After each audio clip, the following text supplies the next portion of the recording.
Sumpaba ebe sunima Owe fide no to sumpa Fato sumpa TV Na ya wani pama o Na unu huarada Ifisa gudie munsemo ubenya Aberabo munsemo ubenya Nyamsungu nsem ubenya Anijie munsem ubenya Enyumpane kakuma ubenya Yamaimu amanyo sem ubenya Osumpa dibra ubenya Ubenya ninyina ubenya Sumpa TV Yabane papini su Sumpa die Ema defia pa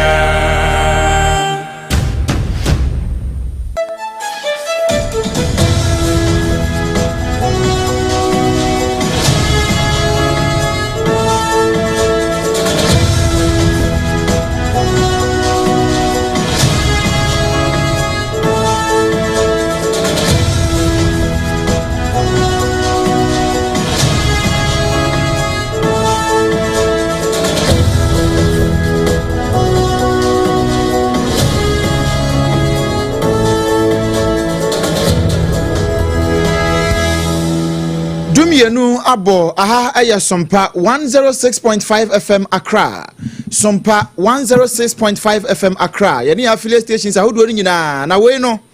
Eyedum yenu kase ya secure sanitary pad na dawro ma. Wama kase no aye secured kama na emfa nchan ni nyina delay dum satatia ne ma.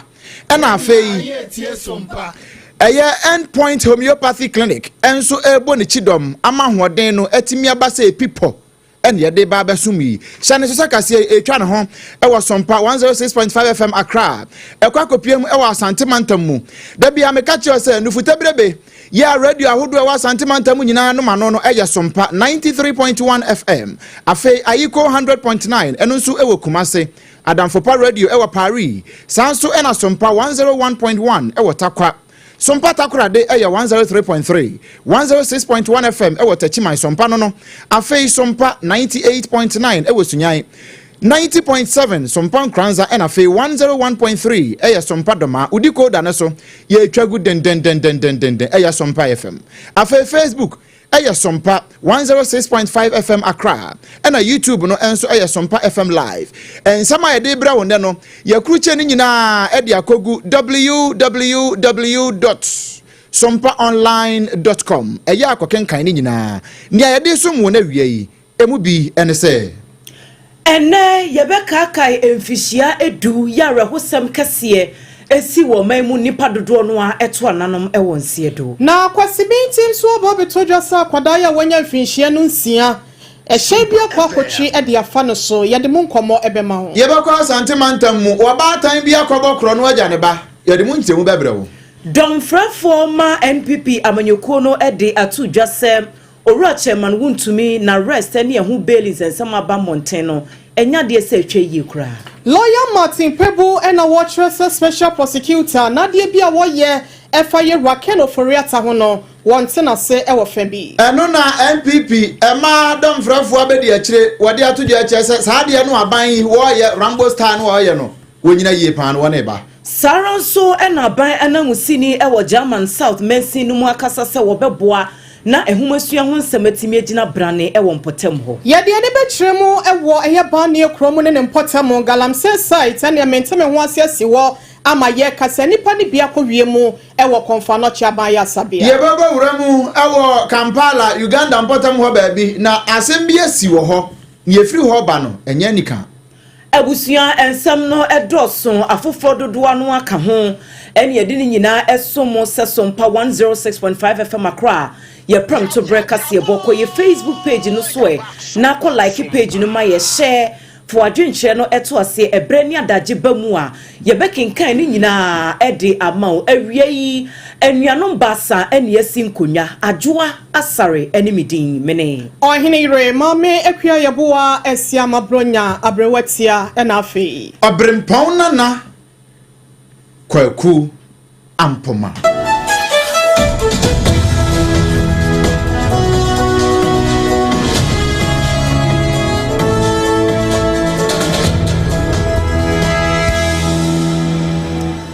afei yanje breka siebono enchemu ankasa enie ene emfishia edu pepepe se arehosem ni ato yenchem kese eto omayi na eyeju ni da etoso miensa afimpinu eni edunum no emu enkran ene ne mpotam de na akwakwa ya arehosem pa ni chichu ewo kwa menkroma interchange ho ene mia yahodo a ebemben ene sen emfiedu ya etwemu ena ensubrani bi etoye ensuo no etoye nkowie chie go filling station bia na ewo kwa menkroma circle eja ekoto honom ema enipa dodo no abeya hanu eni achirede wo moto ananom ewo ensiedo efiri sasa arehosemi esiye ase akwakwaye entroye bia aka oman Ghana edino eso a ye ka junted ya na chese akwakofa areho bebre ede amu omanfo na ewo mu se emfie dodo no na abesene kode enso omanfo wo mu ka mu no wo mu abusua ene adehia no wo mu do mo de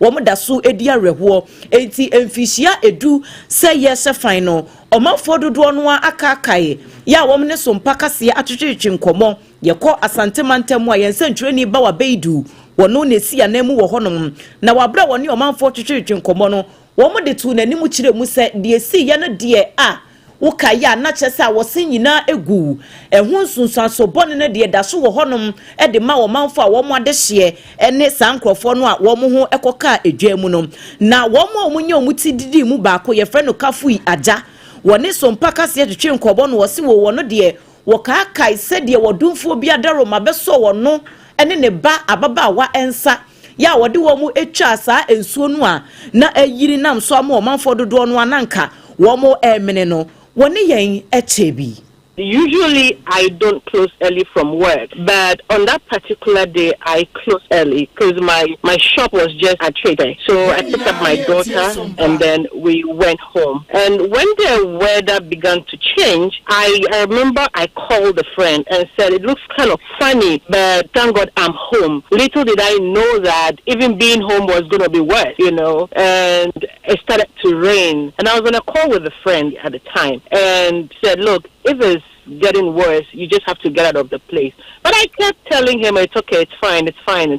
until it wasn't fine anymore. And I had to call out for help. And the only thing I could do was to post on Facebook. And it looks like everybody was all over the place. I mean, everybody needed help. So nobody was minding me at the point. I actually sent him a message. He said, look, if the last thing for me to do is to save your daughter and you, I would do it. And that was how he came. In fact, he swam on my compound to enter my room to bring us out. He carried my daughter on his head and me at his back. That was what he did. And that was how we got hit.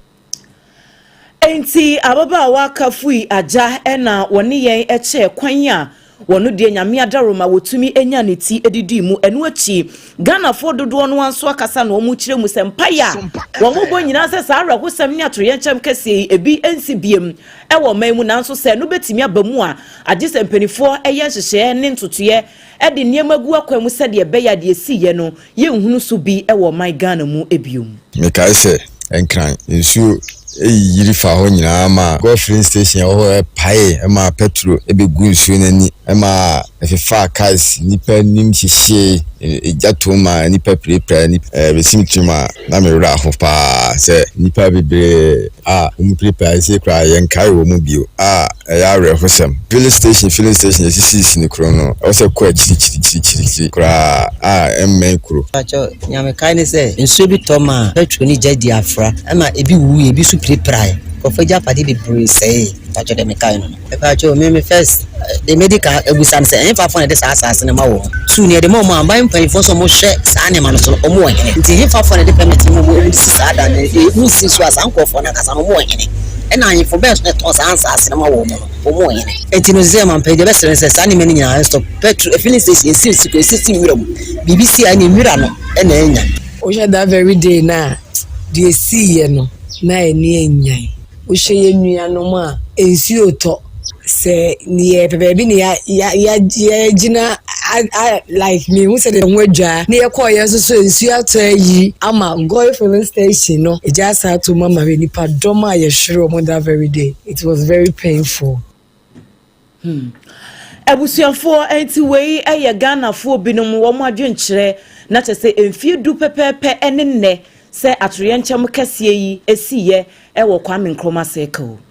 Na yentu fanso kodie resiamo ya woto ne nsem ojabunfie ne nkyeremu watoye mantam kwasiminti mensimu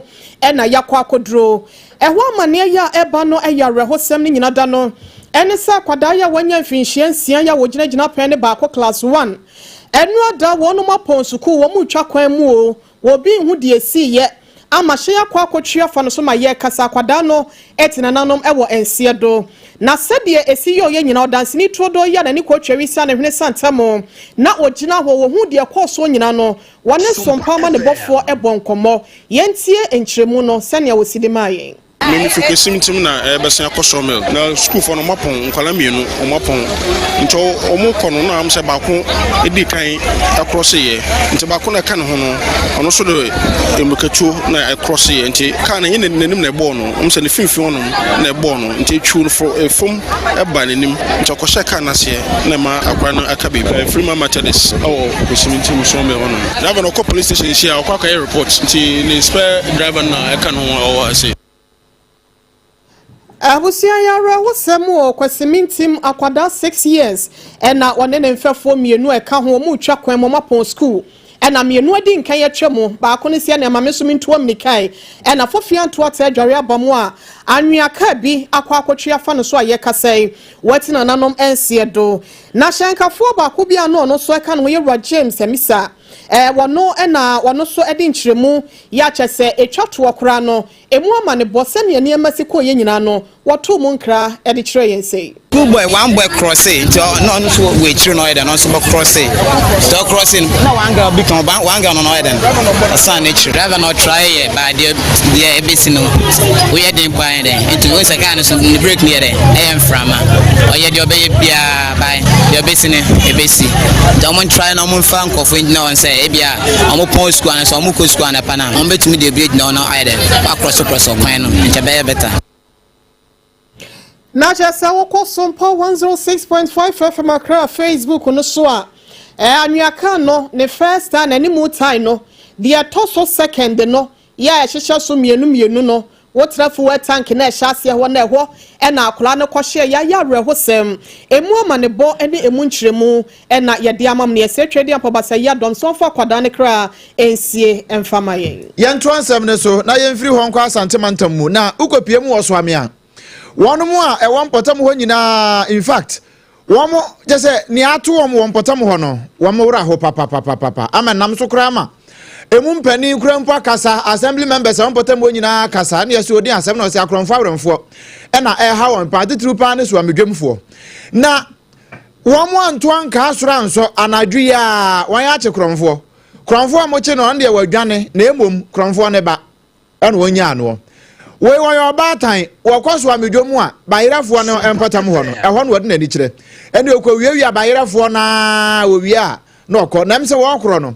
ɛne wɔtam bayera ba ko hyɛ n'akyi na ne wura fi so wɔkɔ na ne baka ne ho no ogya ne ba no nti wɔde bayera no ɛdi nsesa ama ne ba na akɔ akɔdi nsesa mu na asɛmu impani sɛ ne wɔkɔ atan ne wɔba atan ne ya na ogina hɔ no wɔno ne atenturo do kwanredu ahoma no so yɛkɔ akɔbusa ne saa so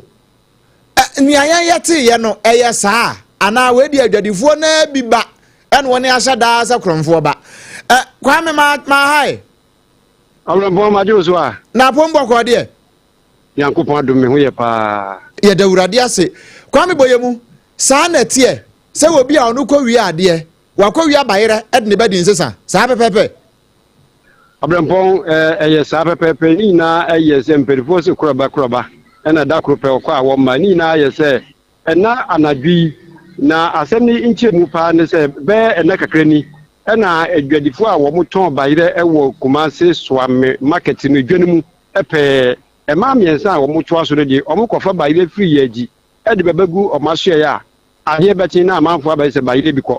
wɔn ataataata wɔn hu nipa koro a wɔbɔ saa abɛrɛ no ɛno mu ɛna kɔbaa sɛ ɛna ano kɔsi ɛde yɛ akora no ade a nipa no krɔmfoɔ no ekyir ama no bae ɛna ɔbɛsɛ saa bayerɛ no fa dodoɔ na ade kɔɔyɛ asɛmi ɛyɛ ɔmo ya maro kɔba sɛ afi ɔmo yɛ sɛ kwa bia so ɔmo mmɔden aso ɔmo bɛtɛ oni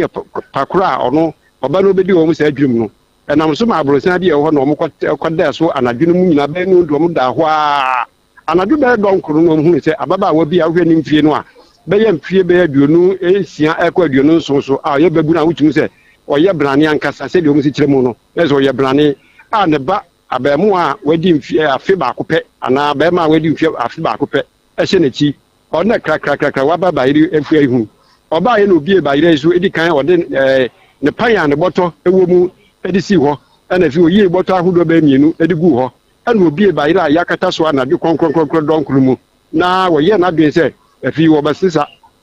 bayere no na deɛ ɛpɛ sɛ ɔde korɔ no ɔde akɔ ɛpɛfuru mu a ɛna adwadifo a ɛnam saa ɔhawe a wɔmafa mu nti wɔmatɛ hɔ akyɛ ɛbɛto no awora ɔmo de no fua ɛbaa saa na kyɛ sɛ anadwo kɔnkɔma ne nnipa mmienu a ɛyɛ bayere awurafoɔ no ɔmo yɛ ɔmo agye sɛ ɔmo no bɛyɛ bi na ɔmobɛmoa no na nka ɔmo de no akɔ police station sane sɛ bɛn hɔ a nanso sɛdeɛ ɔbaa no kyɛkɛsie mu tie no na kyɛ sɛ nnipa mmienu a ɔmo wɔ no deɛ ɛnyɛ adegom tumi no ɛbaa saa no a nkɔmmɔdie no mu anaasɛ bra no ɔno ɔmo ɛkyerɛ ka so no mu ɛna ɔbu nkotodwe so wei deɛ momfa nkyɛ na ma momfa me nkɔ police station ɛnti mu hɔ a ɛna de ba no a ɔtaa ne kyiri no abusuafoɔ no ɛwae sɛ wɔanhwɛ nyi abi koraa na amanfoɔ ɛte ba a ɔmbɛbo no ama bi a wɔpira ɛmu no ɔhu sɛ yɛawa no bɛfi ne kyiri no na ɛtɔlɔm ɔna ɛkorɔ no ma ɔde mmirika tɛntɛntɛntɛn ɔna adwane a wɔkɔ agye afiri ɔmu nsɛm a wɔkorɔ no ɔmo kyerɛ mu a ɛwɔ hɔ abɛɛ na ɔnan no mu ɛna ɔsan de pragea ɛsan de bɛsii hɔ sɛ kurɔfoɔ bi agye ne ba wɔ dwom mu nti pragea wura no mfa no mmra na ɔmɛmɛgye ne ba no wɔmbɛduru hɔ no na kyerɛ sɛ afei anim tete ba ɛno mu na ɔmo sa ato nsa frɛ security bi ɔbɛn wɔ sɛ wɔmmra na ɔmo sa amɛyere no ɛneɛ ne naase mfutu paba me fidi ɔkɔ koraa meka sɛ abɔfra afeɛ baako a saa bere no wɔwaa no ɛde no ma bayere tɔɔfo yi a ɛkyɛ sɛ kɔwɔ bɛwia bayere na wɔntumi ɛnyɛ nwia no bɛgya bayere akwadaa yi ɛde ama bayere tɔɔfo a meka sɛ ɔmo de kɔ Swami Prison ne yɛkɔdu ɛne ne nua baako a wɔne ne tɔn bayere a saa bere sɛ wohwɛ mfoni na kɔ ɔne kuta akwadaa no ɛne ne di nkɔmmɔ maame Bitus Aboade ɛne ne di nkɔmmɔ ɛma ne kyerɛ asɛm mu kyerɛ yɛntie sɛdeɛ a maame Aboade ɛka nsɛm ɛde kyerɛ yɛn Minister baako ne bayere de bi akɔfo do nti ɛno anyimmerɛ no ne yɛyɛ sɛ yɛbɛba abɛtɛ kɔfra yaba yɛbɔ bɛɛ 10 na yɛba ɛna ɛsɛ yɛtetetete kaa nti bɔɔ bɛɛ sɛ 1 ɛne yɛfɛ sɛ sister bi apagya agye ayi fine baako asi fo nti wɔpagya si fo mu wie ɛna wɔkɔɔ bayere no a wɔkase nti wɔbie bayere no so na sister baako nso tete hɔ ɛna wɔbusaa ne sɛ ade sister no kɔfaa nneɛma no baa last week Monday wɔyi bayere na bɛtuma no a week nti yɛn nso ayɛ wɔn wa sɛ yɛn nyinaa ne yɛwɔ ha everyday bia nipa baako fo nko a nneɛma na yɛfa ɛno nti na ma yɛyɛ yɛadwen sɛ ɛno a ne baa ɔmo se kɔnfoɔ korɔ no yɛbɛkyɛ yɛn ne yɛyɛ sɛ yɛtwe de na kɔ police station ɛna wɔn wɔwɔ me tata na me sister no nso no bu akyire enti wɔanya kwan a me a me sɛ bisa no na wɔdi America back no ne yɛwɔ ha ne yɛn yɛkɔ police station hɔ no sɛ say na esi na politifoɔ no sɛ wɔn mo nyinaa kɔ bi titi ɛma no nya na pɛn ne yɛde naba eti ɛwɔ ha ne yɛbɛ sɛ wɔde pragea bi aba sɛ yɛne agye ne ba eti pragea no wɔbɛgye ne ba no enti wɔyɛ ne yɛsi daabi nti wɔn na minister baako fɛ security no ɔwɔ soro hɔ no sɛ wɔmmra na gɛɛ naba wɔmmra meso mmiɛmfa no kɔ police station ɛna wɔsɛ di mbika san akɔɔ Kwame abrɛpɔn mo weyɛ eyewitness account na mebusa ɔbaa no a yɛka n'asɛm no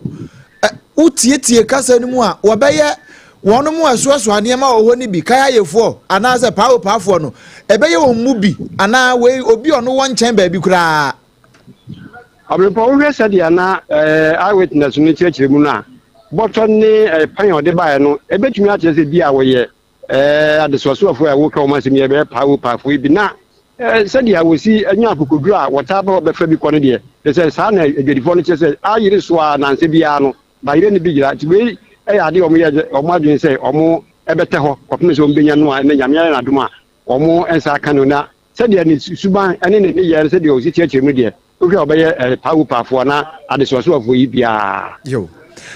kwamefoɔ ni di akyire na akwadaa no sɛ esi yɛ wɔwɔ he akwadaa ni kɛse deɛ wɔn de ne akɔ Swami police station sɛ edwa ne police station wɔde bɛn ɛni ti saa bi wɔn de ne kɔ hɔ na yɛtu anamɔn saa bi a yɛwie kasebe de yɛtu anamɔn ne akɔ police station ne akɔ hɛ sɛ aso baatan no na ɛmu hyehyɛ ne nti no sɛdeɛ yɛ ɔkɔ yɛ ɔsan ba ne mpire ne soɔ no sɛ wei ne mpire nsa so waba police station hɔ anaasɛ abusuafoɔ bi atenka na wɔn aba hɔ nom a ɛne so polisifoɔ no bɛbɔ emu ama yɛhunu sɛ deɛ ɛkɔ. Okay.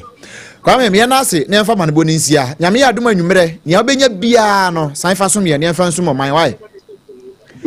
abusia di pa ne bon komo yi aye sompa ya mane boni yoto ya nkra different sentiment mu ba ko no kwa mredu ne asie no nya nika nanso mambofu egu so wona ye ho adwuma Yanto so ewo ensenfofo emu domfrefo ema New Patriotic Party NPP amanyuko no eye Henry Nanamboache ya dodo no a efre no nanabi watutu bia mane National Democratic Congress eye NDC amanyuko no ne mampani John Dramani Mahama wodi wo mwanim se na nsemu ntemu hwe kwan a wo mode asantemantemu dwamtirani ema amanyuko no Bernard Ntwibu asia kwa dodo no afre no chema wuntumi kwan a wamudi openyu na faso beye nefuo kakra nie no na nabi echemu se twamfo ni bone edi aguga na hufi ewo amanone papa wose na nsemu ntem chema wuntumi na ye nimsem se enra anajo na economic and organized crime officer yokufo womu eja no sa fedie abewe ipuma kwam a wobetimi akofie no wakoda ne mpapapa bi eso na bill no kra de enka enanu wuku ada no womo hyase se womu edi ehun komo a empenifo ema bill no so na afei aka echiginafo ya wombegire mu ne japade ebetimi akyesa so sa 50 million Ghana cedis a womo ede ato ni 3 eso no empenifo ebetimi anya echiginafo ede amasika bi a etesa na ehono na akwa ye oha kwakra ma chema wuntumi ne anko wo na watwe baako pepepepepe se opanyin no wo kansa nsema mu a chese aduanedie kura na akwakwaya problem ede amano so na lawyer ene amanyuko no penifo bo mo homodin ye pa man no anadwo no bibia etumi konkan achema wuntumi ye kasa die wo magya no se wonkofie na anopai ewo sompa 93.1 eso ewo kumase na bi ekodi enkomo ene wo kire mu se nyame adom ene de chema wuntumi obetumi de nsasi ne bua kasa ne ho ye papa ya woko na doctor fo ho na niema bia hodo esese wo yema na pomuden ho nsem no etimi gina brane no wo mo atusa anamo no na ne nkasa yemu no wode tudwa se NDC amunyokuo no ewa na mo bi etu anka wonde wo hu ne se sabre wo mo fomani nsi ansansa dali ya wono na nsemu ntemu eka de enko nyanya appointment ne kura wonyaye akire ansa no wo eba be revoke wo se sa ahoden no wo fa nkọ ho no wo nkọche sa baba wa ne san so no kura de waye no eburu su bebre e wo man mu wo de nsema hodo dodo no anso tudwa kan ho yentie nyamia daroma ano say chama ho ye eno na me anso minim che party for bebre na na bro mu hu videos no na ebinum so hadwe that is why I met me akase ano play there nyamia no kwini ahodian papa adia I see no very unfortunate in the democratic history of Ghana and ebasa ho ye fize bia enipa bi ne enya no ba enim chi etwamfo ni bone ene de ache amansan nyina ya prayer from now on benada ebisi enra na say kamia koye 1 week ano so me ni say we ya dia aboa ye kan maminka bia mamu na odum say ase ensebi wo ba bi ne ye ka say yenchi nipa no tumi bi dom ha ye we hwe na no obi a ono so e fit doctor o ansandali o say ansansa ho ho no ebesi ne yenchi no na e kamia koye say Ghana na ne jungle bi ne o where we have rules for some people and then we have rules for other people and better Muhammadu Baumia ase ebeda yira ken Japan so na Dr. Brian Champon so ebeda ono so ase ewo this be report em so otsina nyame ya adom kra na obe report enti na nabi eno no wa mane nsem no anso ho no ma woda manyoko mpanifo ase wieye se wo madomaboa ma na chema wuntumi wanya ni ti adidi mu no wosan kasa ye edifa kenoforiata ne nsensem no eho wose special prosecutor Orakisi Jaben ye nipa bi a wodi nidie ma no papa wose won wankasa na nabi no kra papa na kire na de pen enti ye ba obi a se na adwene mu edo na wonim de wo ya papa no wo bo ne homode pa na nso ebake no foria tansen semi pa mala lawyer for kra beka so panyin se be ne ho mfa no ya wono ankasa kra se waye krado se video so BBC etisa no kra oni special prosecutor bedi nkomo no panyin se da bi wontie no obeko so declare papa ne wanted de wose ye hode entwa yi ochi obi na afiso wa danse go to court na fe na ase na wo hia ni pa na physical presence Ghana ye mra mu no ni pa no kwa betu betra wonim ubusa na so betuma ese mu on fiu because na also the court pa na court enti ni pa kwa de o se what's hospital crowd how can obia or a fugitive of justice how can the person disclose his whereabouts you could cross our ni pa no cross am akonya se mesra o se wo hia me enu manimu ye for investigation or any video conferencing. Any some will be able to me at Nambia. Was it there? He cannot be treated as a king. Or can't also be treated as a king. There be. It's Mr. Opinion or something. You know, in terms of the practice. I'll admit is very intelligent, but also translating intelligence into the work he's doing. National Organizer Emma NPP Amanyoku no Henry Nana Boache ya dodo no afre no Nana B nene eni ekutie na Nana B ni nsem ya wono so kasadia fe Raken of Oriata kane fotosamfo edema oman Ghana one special prosecutor Yerakisi ejabe won sem ya chese no so edi atwentwe ne ho no na aka ho bi ama private legal practitioner Martin Pebu wadina no atomu bi trese Yerakisi ejabe wo hu de ha no sanse wonim dia won said de na wase wo hwe mutual legal assistant act no 2010 anase act 807 no a wo mo pefe sesa wo pesa wo samo wo bi na wontimi emma emfa ne nipadua enkyerɛw na so obetimi akasa wo video so a emra no emma ho kwan sa na wonte ne ho ase sie Yerakisi chenchina ache jese Yerakeno Foriata nanteba na kache ansa na ne ho atona mansam bi se bia wo se wo no watimi dia bisa no wose wese na mremu no yade ase wotietia ne fa ho die so anase bia mra no eno pesa wode efa bi etwetwe fom yenko tie ne nsam wabra no ne so mpaka sefo ebo ensam ho nkomo. To be very candid too, I thought that Mr. Ejabi will also look at the video conferencing thing. You see, when he says that he must be present, he hasn't so far articulated his reasons why he must be present. If you just say you insist he should come, articulate the reasons. You see, I can't go into the OSC's mind and start giving all the reasons. He must, so that Ghanaians, everybody will follow. That is in the OSC statement. Maybe I'll begin to hazard a guess and then they say, no, that's wrong. Because once we have a law that says that we can request that a video conferencing, etc., be done, where you want to shun that law aside, okay, or you want to, you are not going to use that law, there should be reasons, very articulate reasons, that is because of X, Y, Z, that I don't want to use the mutual legal assistance at 807 of 2010, because that place you see a number of provisions saying that he should go through the Attorney General, and the Attorney General apply to the U.S. court, etc., to pave the way. That's the law we use for the criminal case. So if you don't want to use it, maybe rather than just saying that I insist he should come, if I wanted to do video conferencing, etc., I would have done that long ago. It's not sufficient. Ewusiani ayetie ye lawyer Martin Pebu wono so ne de ya woka efa special prosecutor ene Raken Oforiata wonsem ne ho no na yekobo etie ye no na sansensem ye chi ene se ye Raken Oforiata ne mranifo akose ye special prosecutor kisia jaben se wonom enipa ne yade a ne ho emfa ne ho dodo ne nte no enya ade a obetimi aba no ene sa wode wani kiremu antentafidie ne so abefudie so social media no yade ankrata bia wo kiremu se efri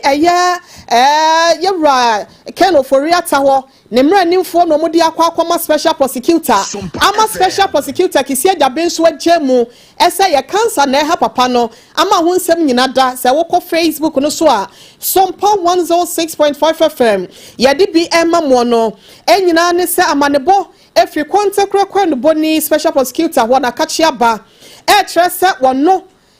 wonfa krata bia ma bonten ya ho nsem a ye Raken Oforiata de no enegu so se ni pom de ho nsam hyadansi se so etese de empanyimfo bi anaso Ghana de hye bi de wonsa etete ne so no saa so na lawyer fo no so no emfa ne ho nsem bi efa na pom de ho nsam so ma bonten so ntene so obi ko ho krata bi ya efri ayasabia bi anase apomudi akachi bi ya etrese Raken Oforiata ne dia wase rodohuru adansem omumontwe baby no mumu omusumu enua emfa ho na watrese ensem wo mabeka che ne nyina no eni se ye Raken Oforiata ne ho mfa no na se na lawyer for the krata bi eba be kire se cancer na se kokram yade ni bi e na aye na nam so am ono so ato ahyeta no wo se sansam na nam frama mu no enye no krenti wei ene ensem kakra ye rekisi agyaben kontekre kwadu boni special prosecutor so wade ne ho anu yie eba sanse amaman kama asem we no eya na eya pa ye to ansem ne so na afia agba wura mu ewo ensem fufuro mu nanso ne nyina eye onumnyamfo kisi agyaben ene sane amamuo ekọ ewo mayi mu no ene MPP fo wamonkomo ma dom frafo abedi akire ewo amonyokonum national no eye ma me Hajia Safia Mohammed enya Hajia special eye Hajia Safia Mohammed ene wo kire se ade bi kwaso wa man Ghana mu se ono ya oye dom frafo abedi akire de ma ewo NPP amonyokonum so amfra no antumu bia ya na enye kura ene se uhwe se de NDC aban wa ba ye wonya bosumi nsiampo nanso wafa mre ya hye nsam na wasode a Rambo style asa waya wo afrem no no ne nenam ene ya obehu ana nkrofo bi kaka moto bi hyesu anim no mu bowura manfo fie no mo twetwe mo CCTV cameras egugu fam no mo ye ne won be ye ewo nkrofo fie ni nyina ne se MPP fu abedi aban na wono mo ewo position as say wono yedwene won ho no wo mo tata wo sene aban ye no enye kra wo de nsem wo nyina atudwa ewo bra wo hia Erika nan ewo mfimfim mantamu enu ade to Erika na anim se won kan kire sompa na ye nyina ye ntoma ne Ghana fo se ade andisi fo aye no sabi mpraduasa ebo man na we ni nyina no won ye sane ye be ya enkosi mfie nan no ezo mbu akonta papa ade kire man Ghana mu nipa no ye be wi akire no ne aka se an o wan be ye bi nanso na ye kenken kwa nobody is saying that they should condone to corruption and malpractices, but we should do it in a diplomatic way. And then, we organize a press conference. You hear former finance minister, you hear one, a branch, you invite to on a quiet. The issues be with if there is prosecution, near prosecution. But you say, hey, say Ghana for upcoming youth, young guy, Ghana, that is the message we sent out to the country, to the whole world. It's a message NDC. We are not in a military room. We are in a democratic world. We are there. They should handle it with diplomacy. Now, diverting the attention of Ghanaians. Accountability at the end of 4-year term. Ghana won't mean this someone saying. Abusia eni ati ye eye Hajia Safia na wo wie ye pe anu ase hwe wona na manu wo tete bi na no krampo bi kra be pie mu e wo sompa kase so sa ono ye say ma me keti jemfu a ne dwumadie no wono a wonya wo pe na Eric Busa ne pe eno so no kre wono ankasa waje atum se ma me keti jemfu a wase wo mra eno wono ankasa mu nso no wadi abedi akire na che enu nti se ma me ahira no de a wono nso wabeba 2028 elections are the experience age na promise me say amiri so and that's it ni emoti flyers for social media me mama about sampa national women organizer of the MP and na see what na me see women organizers the omudiemo experience is the American so and now my and in the sector as a lead servant and inshallah the rest are so then we need to inshallah about the SOMPA FM Abusiani eti ye eye ema dom frafo abedi akire mprempren ede ma NPP osunu kokoko amonyoko no ya wo san prese nyame adom na woni bie nkrata mu a wobekọ na fe dibia kase no wakọ akọje mame Safia Mohammed aban anamusini ewo German South Mensino emu obono mantemu eye onunyanfo Siata Watara mami ede atudwa se wariata so pa eba ehumansuansem ewo ne mpotem ho a wobebo ne homode na boa ama eniematimi akoye ntichu ene emabunu no womo edache wabra wo friends emchofo no wode tu wonimu a na eye Islamic Week celebration ye koso ewo Jape Chrome Islamic Basic School na eniema hoduo binom ya omuko dididi hu nkomo eye ekwan a wombefa so no womo abo adesua hu dewuro ede ache ntichu womo hye enkoda enkunan se de be ya womkon ebedu school sanse school dia wokọ eye wodache esun enti wo se eno na wono se MC so wawiata so se emwa bia ese se wode boa emasa ni so ade ehunu yi etumi ebam no eno nso wo behwe na wadi hu dwuma awofoɔ yɛ ne kyɛfa deɛ nananom a sukuu yi yɛ ɔmo deɛ kuro no so yɛ ne kyɛfa deɛ ɛbɛma adusua afa ne ntoma pa afira enti me nso deɛ meka ne sɛ mayɛ ɔbaatan a meyɛ teacher ni na mabɛyɛ MC yi deɛ yɛka nwoma sua wɔ German South ha ya ɛyɛ ade a ɛda makoma so nya nwoma sua nka menyi ni sɛ position menya na madi because over assembly hɔ a ɛwɔ sɛ wutimu kyerɛkyerɛ na wunya ntiase papa ansa na watimi ayɛ assembly adwuma no enti awofoɔ sɛdeɛ me papa ɛde ne ho to hɔ ɛbɔ afɔdeɛ ɛma me wantɔ moto wantɔ car mmerɛ biara me papa nama na ɔte sakre so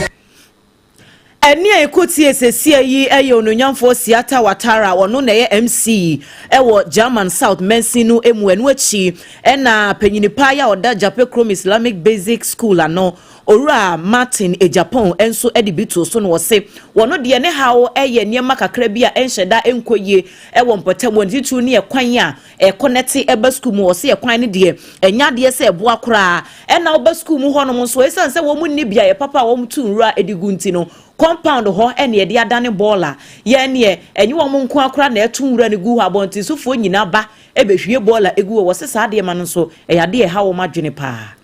Program Islamic Primary Head. School no problem a wom kese pa ni se pani kese the school room ema adechira na adesia ha dwen pa ema ne nkoso yi o school mo ba ha na car etwam motor etwam with top speed amwa ma adechira no na adesia no enkoso ha mesrem pa info se omomra ya mo na maboa ma yetimi ensolve sa problem no me fancy school room ayi bio bola kese pa wo school na sa aseso a tiefo na de ba kese se bola no ade nka kese na eba school room anopa ye be tira na mofra and the mess supporting by asisa ura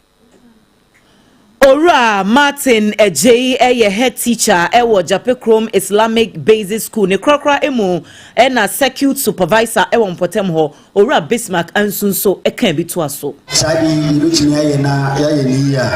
best head teacher any the teachers say abribia ye say Islamic and she ebeye adwuma no afi adisuan so ye hwe amana ye adwuma say de be ya mofra no betumi apaja ewo nkamusumu afi eniema so ayese abofra bi asua ewo Ghana ye curriculum no ombetumi abo omhomodi ewo Bismarck Ansu ono eneye Jape Chrome circuit supervisor abusia uguso etie kasea no ni ahyehye no a yeguso de mawo no a eye secure no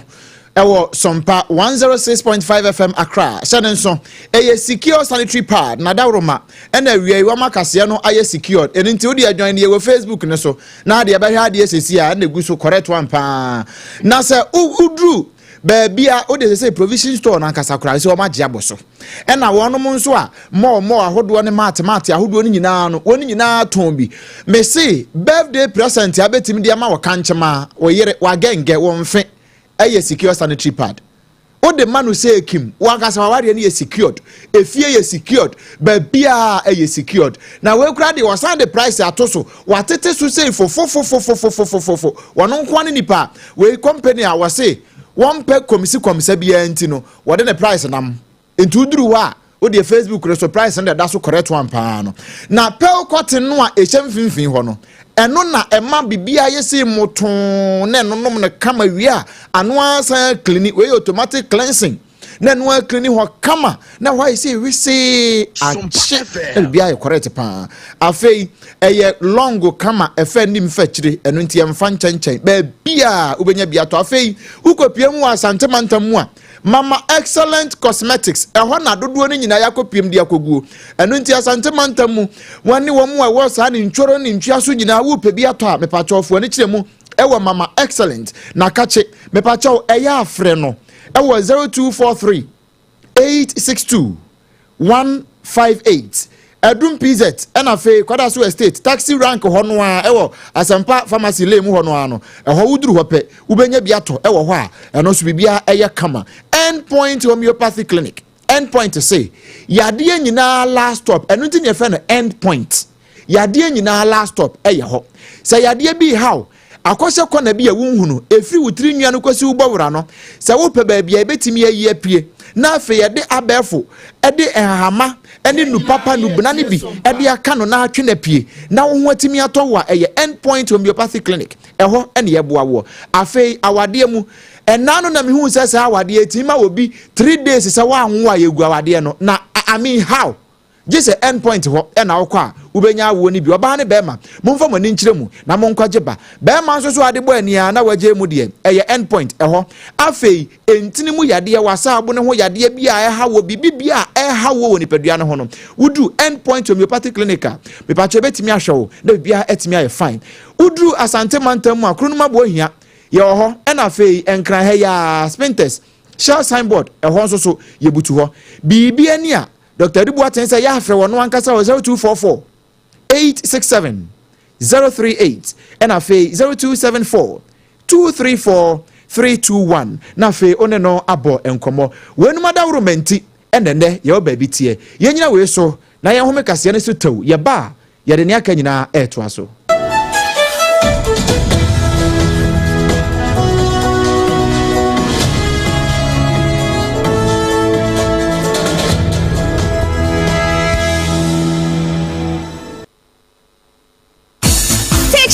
Foi Electroland abeja near the Munamuni Amapani Nanswabo. Wait there, Thursday, 10th April 2025. Raya showroom for front and Kumasi Techiman Kwaneso. Yedi Roma sorry dino, and I said backsword Nedia Nimshe. Rabajo Samsung, TCL, Media, NASCO TV, AC, fridge, gas cooker, washing machine, deep freezer, home theater, microwave, blender, kettle, rice cooker, and any papa kahunina. Now when baby, it can for baku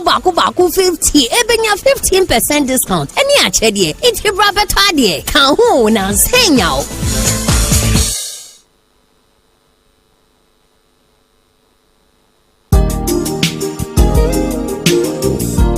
Na ede na ya obayi a oda former son yafunu mu emunumuni. Oh Mr. Entry eye also yare ya tete me ben fie pi nanso ne yemu nwono da se me kire no ahodo amato a me hunu hwe a ebe ya nwanwa menyi ni se what also tamfo haxa capsules any haxa mixture yanum bom kotia also no bia ma no anom anka ne ho ato no dadaada also dro de eno ani haxa capsules any haxa mixture akom ni nkyeremu also yekura eto yefunu ene ensunu mu etumi a wo yefunu ekeka wo a wogire wo ho a enyi also etumi ema wo ye cheko ebra wadidi awie so how eye also de a kope haxa capsules any haxa mixture nanum bom na ho abeto pedudu atu a ko okanshi drug lane Kumasi Dani Herbal Takradi AA Mensa Anafre 02038228855 Apefo abatanya woma won mofra no fo ene mofra woni mfiedu mienu enka ho Haxa capsules ene ne mixture Asa tamfo edie age edwadie nkratoyi yi atom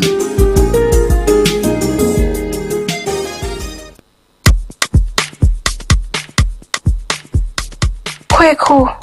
minim se waye she me kra manane na so eboni show ho a embaso Malihon Sepeno. Ebony Condoms comes in different flavors and available in all pharmacies, chemical shops, over-the-counter shops, and pubs. For bulk purchases, contact 055-230-0075. Ebony Condoms, Ghana's most pleasurable condoms. Make it worth it. We got peppermint, strawberry, we got peppermint, strawberry, vanilla, chocolate. It only the view is a condom. The condom only then it's not on, but don't got as a condom. Hey, medo. Edrano pa wutimi to boase. Etchichiwusi o. Do. Na so ni se me de yas toothpaste and the brush and the twitwi mesima minya homka. Sentina ye bokoi na me die me all time favorite Yas herbal toothpaste and then the brush abua me ama sesei menum so a enwunu anasa de ehia me selfim fem me biem na won hwasa me se aye fita sesrecha homa na 80 brightens Yas whitening toothpaste and then the brush and then we do shimmy until I was seeing fee na Yas total care gel toothpaste and then the brush ni dear ebo was some who buy demo nina and ma wonu ye sham. Oh yes, and do Yas Herba, Yas whitening and the Yas total care gel toothpaste and then the brush I was young chamfa. So what pedudu to a one crying ha for Leicester Ghana Limited and was 050-161-9588. Leicester Ghana Limited and the Yas toothpaste mo ahudo and then the brush abejaso abeboy. Munde dinam se mena foreign call. Hello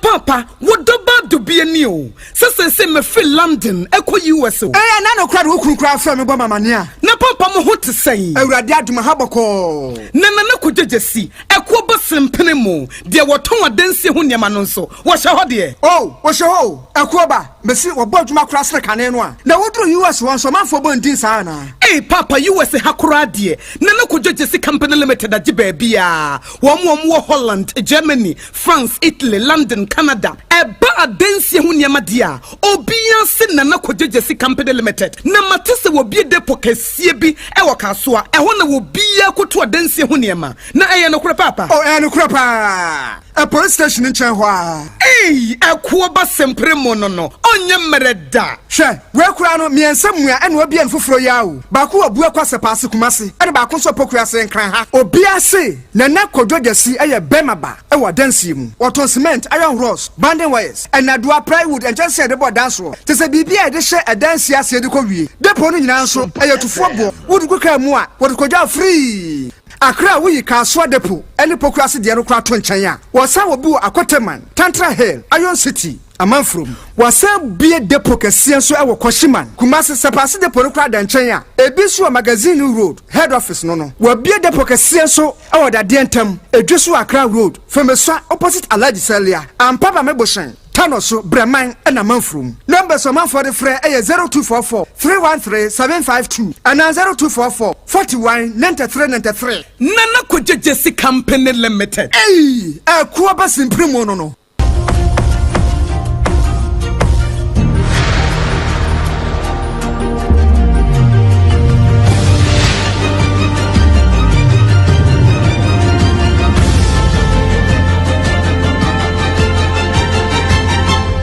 SOMPA kasiebo ajibebia mpa etesem frama enam bebia SOMPA 106.5 FM Accra Premto Brekase ne yeto so e amount na yetu e de ani akiremu e wo bane krom empotem ho eno e wa asante mantemu enkra ya yensa e kano nye dani nyina ne se galamsefo bi ya wonum e won site ya wodi dwuma ekuo bi ato akwa won so ma ye kase nipa na de wo kyerem se wo ho aka ama ba kokrampo de ye kase wawremu e wo konfa no chiaban ya sabia ya doctor for agent na sontenten asem yi hunti yankwa uma no so ne ne ya mane boni ebenenzo wusu ansa edwetwe ho enkomo ebe wuti menka ma hai bejo so hene onua na pom ti sei nyame adu na so ho ti sei onyankopon kura ye wa ha senom na boye nkyeremu ade yete ne saba ne ekrom ne mpotemo tokwa bi asinsa woso bi ma ba kokrampo akɔwie mu wo gi ho senete ne dafe enu a wabra na abo nonum apamu simediafa ena enka be to ja say manfo bi ma wo mo eye group a metre gang groups na wo matete no ba ko akoto ahye galamsey FD wo mo sudi wo juma wo galamsey site dia wo nyame be kira eno no ben ba nye group na ni nyina ko ba se nkrofo ko ho se da bia no mo kwa akwadika no mo sudi akwadidi eno na nam so ba eno na mo kopie mo ho no mo kire se o mo kwa akwadje se be o mo so betiri da akwadidi sa e to mo kodu ho no na dwuma wura na anka sa site ne ne dia no wo ni ho eti mranche na no mo site wo kire se o mo boss ni no to mo nyi o mo ne number no ne ko mo frɛ no eno na nam so ma mranche na antia sia se se kan branda o mo de kokɔ ye no wo mutibi dan gu mranche no so se wo mo de buru o mo papa eno chin susu no mienu anu o mo susu no ya de se wo mu de sika ni twitwo mu atese enya asem keto akora ba ko de yede na kwa kopiem ko konfa no cha ba ya so dem na nipa mienu o mu susu di gangre ni mu de kopiem wo no etu kasa wo mu ma se am no kasa no ba ko susu da hospital mankazo hospital ena ba ko no di dom na ni mu no susu no se am no kasa aposifo aba be fa na wo mu de na kwa kopiem wo kumasi asantimante mu a police atana ekese ne ho ena mu de na kwa kopiem san se wo mu chese wo no ne di dom anim ede wo mu ko wonti ya de ena akwa no wa bra na aposifo ba be yo mu no na ya de senament mu wase eni wo emaburu na so mo ntia se aposifo no susu be yi wo mu di free yi ne di na free ho ede na kwa kopiem mu kumasi eti posi a wo mu sa dom no mu ha no wo mu frɛ enforcement mo ba ya the enforcement ne ba ne be pie mo ase ma wo mu timi eye bi bu ama asunje ba ya wo mu timi fa emrante mienu na no mu wo ha se na wo mu susu di dom anim kopie mo a wo mu ko to hye emaburu na no mu susu ya dmo galamse site no mu ko to hye mo soro obutimi yi omudu omko ya se amero ka se de a police for do ba ko piem wo a police for akachekete e wo kuma se no so bu yi o ma se no mo yitwe mu ba bia asem le be so bia no wo metimi ade amanato na enwa ba ko na edu ko piem wo friends conference no nyamye ne nukure ni abrante na wo twa no se kan ya se to akwa wo timi yi na so na to so na budget se afi ni na to wo timi yi ada to akwa ya homote se ma eno na nam so mo de na akwa ko piem conference no si aje mpempe de asunje wa na nsusu na apotifo e na ebo mpempe kakra sere be ya e maburu no omukodi tia dwumadie no o meti na achi wo maka no no mu do makwa akogina mra no e wo ahafo no South West abato mpesa ito ebe maya na wase ne wo ma ne bofo ni di akire ma de be pie mato bia no na wa ma ye ne yetiefo ya so ensi wo ho wai ebusia nipa ya ne no twetwe nkomoi eye nkratofo ya woto nkra efri eya sante mantem ba kwa de ma ye benezo wusu ansa eni ni din yento ansam ne so na afia ni enkyere mu ewo ensam foforo mu na kokofo titrupa ne koko akuafo ye wa Ghana ha ena e kasa won kyere se ade bia ekoso ewo man Ghana mu no sabi mpredua san won dwene ho awon ntia se san se emra no ehya ban bia kete se ansampo na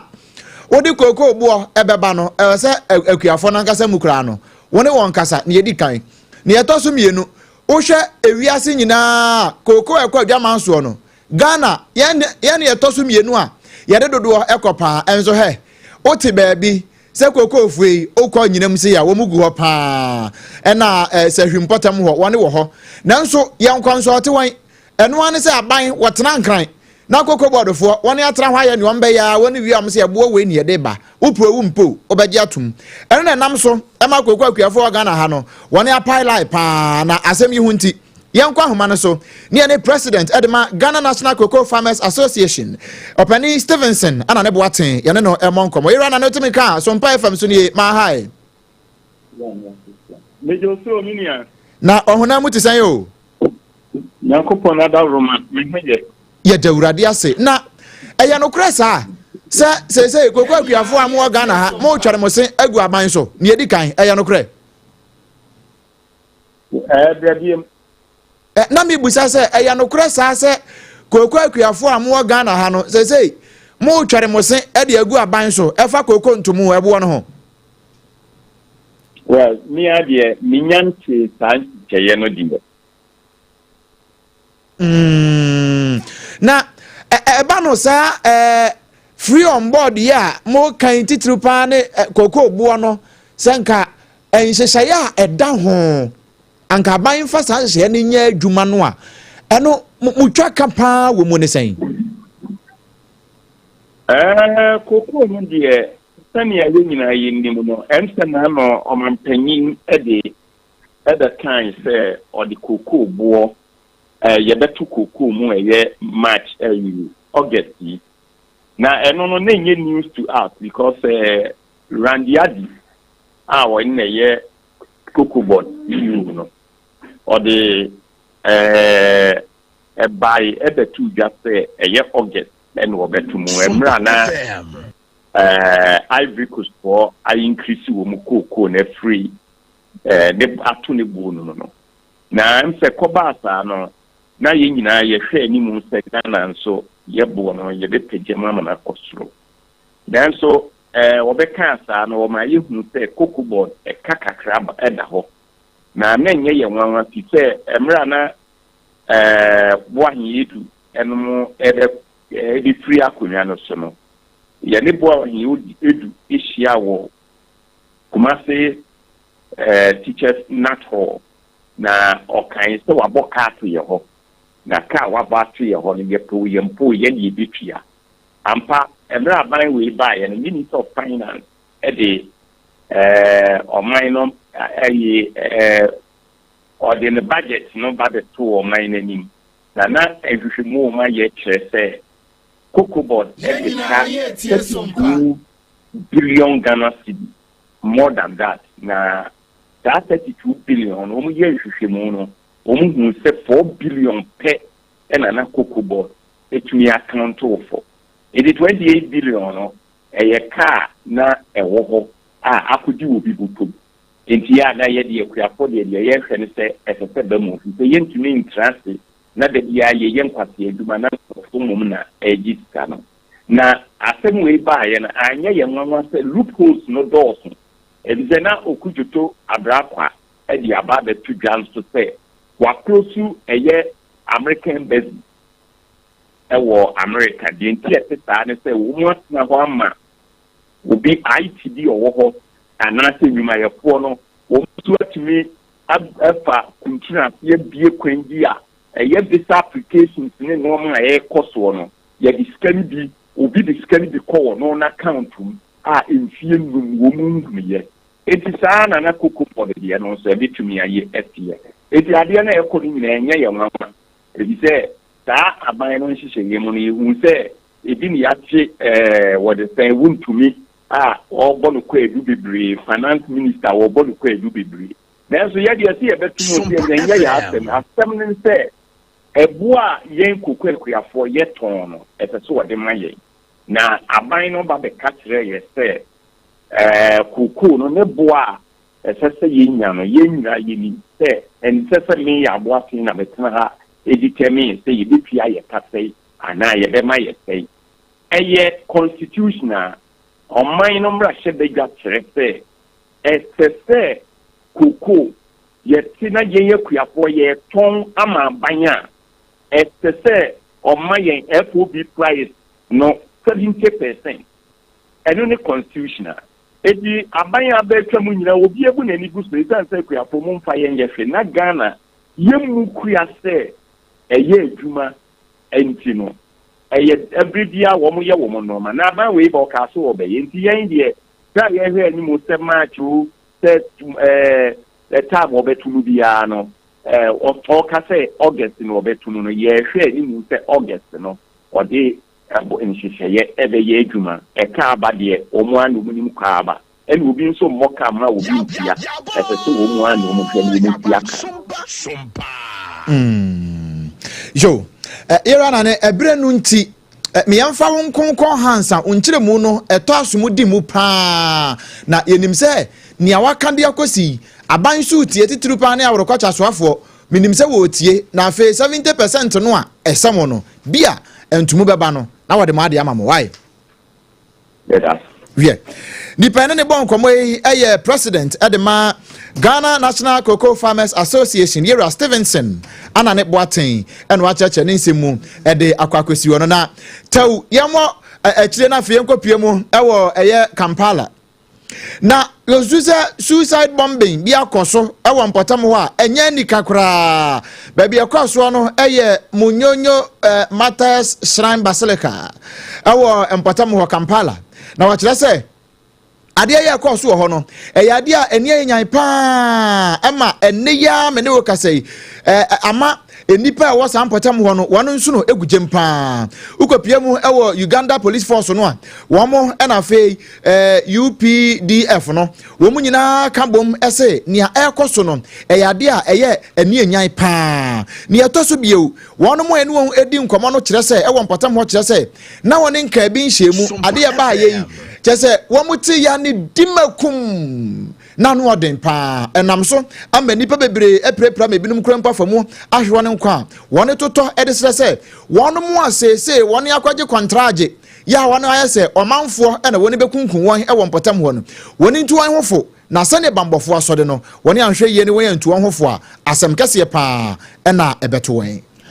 Abusua ye gina we so na nsɛm ahodo a ye boaboa no ede beso mo se SOMPA 106.5 FM akra ye kasebo awie no ye de ne nyina asi ede amamo nsɛm ahodo a ye de eba ya wote ye no nia na edimu akote ne bi ne se enne ene mfihie du pepepe se atoyenchem kese esi ye ewo kromu hanomo a enipa dodo no ehwe wo mo nkwa ye de emu nkomo ebremu na ye kwasimintim ewo atoye mantem akwada ya wonya mfihie nsia ya nwaka akwakotwa fa no so ama watina nanom wonse do no emu ama ne bone mu nsem nyina da woteye asante mantem mu so amedwom oba bi wakwakowi abayire wode ne bedi nsesa ye de mu nkyire mu brewo sara nso enanana bi ekasa ye ede fa chema wuntumi ne nsensama hodo ya echire wo mo ama opanyin no beu no lawyer Mati Pebble so ekasa ye efaye Rakeno Foriata one special prosecutor wo mo nsemu a ekoso no kyese yeru akisi ajaben wode o meyi ebransam no ebi edwetwe fom ensam no na hodo bebre eka we no mo ho ene ye jebre ebebese no sebesepa ene ko na haban ede ema wo etwa ne ho ewo SOMPA 106.5 FM Accra no esan kopie mu ewo SOMPA 93.1 ewo Asante Mantam mu ayiko 100.9 wono so ewo Asante Mantam mu ena fe Adamfopa Radio ewo France Paris sanso ena 101.1 ewo Takwa SOMPA FM ba kono no ena SOMPA 103.3 FM enso ewo Takra de SOMPA 106.1 ewo Tachiman 98.9 FM SOMPA ewo Sunyane ena fe 90.7 SOMPA Nkranza ena 101.3 SOMPA Doma wono so ejigu mu ewo ho afe wudi ko da no so yatwagu ya na ye SOMPA FM YouTube no ye SOMPA FM live ena Facebook no ye SOMPA 106.5 FM Accra o comment kakra ya ba ye keke wakaso o say social media OSP o ntiminya hwe won wini case bia da we ye de anso ni ena ko nyame ko mensa ewo pillar 2 wono so say do kwa benya wa je ginam denden wase ne besi bia no MPP won be san ba bio inshallah Elizabeth was say good afternoon guys more fire mo wire there ama Jessica o say wo hwe live ewo asamankesi wase we die chema wuntumi we die bibia tumi ne pa Dorado say no side SOMPA FM agige agumba bia no wase obrempon today there you are giving large vibes radio mu grandmaster oh I mean how ayem fancy odi ayem fancy na mo bi share so say secure sanitary pad na dawroma eno secure kase ne kama e de ma yen e na fe endpoint homeopathy clinic enso e ma yen pom den pa sanso e na Leicester Company Limited for na de years toothpaste and ni toothbrush abaya wunya bi twitwe wosia e be bo se ne ho ba mu enu ate kama na nakojo Jesse Company Limited enso de dansie hu ne oma nyina e ho e ne sese wo kɔ na wo kɔ pe bi eto Hajia special local foods so esinuane papa de ne nchen e na wo kwa akɔgye free e wo hatcho atomic kwan so ya wo ben transition no frɛ no na order aduane bi sesi adwumadie bi a wodie no bɛboa wo amani monyam hye na wie pɛ ye de ama 0246 359 921 0246 359 921 ye didi na ye num ye de ya dan ne ayade beba wo pa ya sabia ya bibidro en wo de djudjuma wo ho etu yade ase deku dia na eye 21st clinic sciatica expert no wo se wo sciatica yade no sisi a 20 years an fa to ase ebepe mo nam no mu no se de ye wo bia ya no se ne etie no wo de drove over 15 branches a wona wo behwe na watu ase e de amount tantra runabout aha se no makra ha na wo nsa beka no 0540 311 0540 311 311 anyone yanu a yebebe kase di ma wo eyemme obrempon na kwaku ampoma mini binuanom Ajua asare enafi ohine ire mame ekwa yeboa esia mabronya abrewatia